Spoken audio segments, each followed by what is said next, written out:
Well, in Kenya, and I believe like in most of Africa, there is less people who live in decent houses and have decent accommodation than those who live in decent accommodation. Yeah. If I take my own family, for example, we're a large African family, and only about 30% of us live in structures or houses that we would call decent.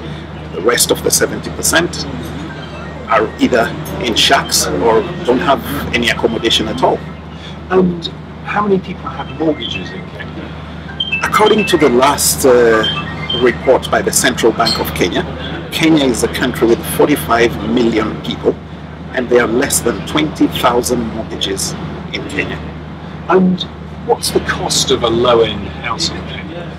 A low-end housing in Kenya would cost you anything between $60,000 and $70,000 if it's a 3-bedroom house, and the single bed sitter would be something in the region of $25,000. And this price point presumably precludes a whole lot of people from being able to afford housing. You're right, Russell. Again, I'll use statistics. Yeah. It's only about 15% of Kenyans that are able to afford a mortgage of any kind. And not all the 15% of them take it. And so what are those 15% doing? They're buying outright? No, they take out mortgages. In fact, the Kenyans who can afford to buy houses outright are less than 2%. And what are you doing to address the problem of making the basic housing unit more affordable? We need to look at the factors that make housing unaffordable, or to use a better word, inaccessible in Kenya.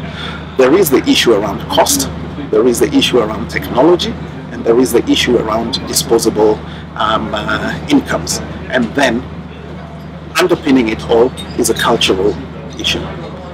Whenever a young graduate from the university thinks of his dream house, he's thinking of the big, large 4-bedroom bungalow.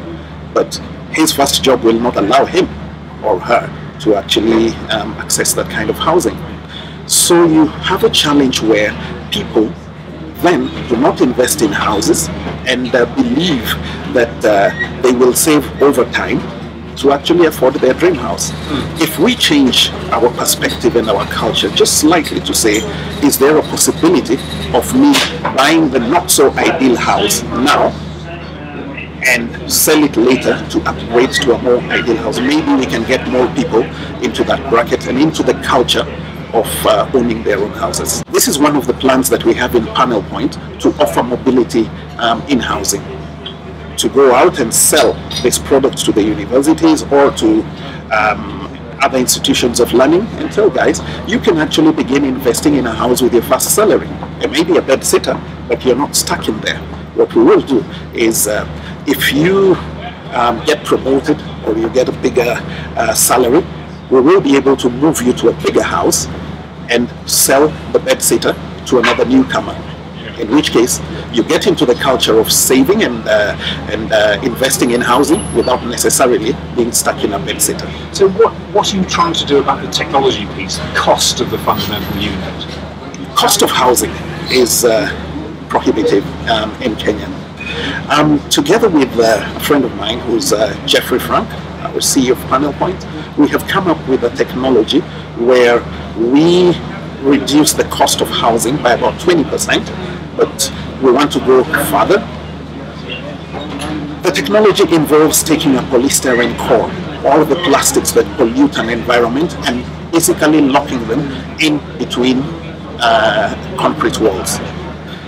You have a wire truss and a polystyrene core, and then erect the superstructure, and then just put cement or mortar on the wall. You get a structure that is as strong as a brick house, but it's 20% cheaper and has insulating properties. Also, it's built in sections that fit together? It is flexible. It's basically like doing Lego. Yes. Yeah. So you can precast them or do them on site, and it's sections that fit together. And something else to point out about the panel technology is that it works with any architectural drawing. You do not need special drawings for it. And because the structure that is sitting on the foundation is lighter, you also have a chance of saving money on the foundation as well.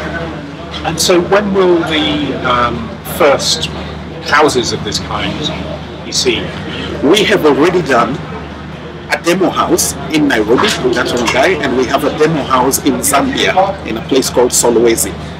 We expect to undertake our first 2 projects from January 2014. And what will those sell for? We are actually at the moment, because we're importing the panels, we're at the moment only able to do a 20% reduction on a similar house built of brick and mortar. But what we do offer you is longevity. Those houses, because they're built almost like with bridge technology, will last you much longer than brick and mortar.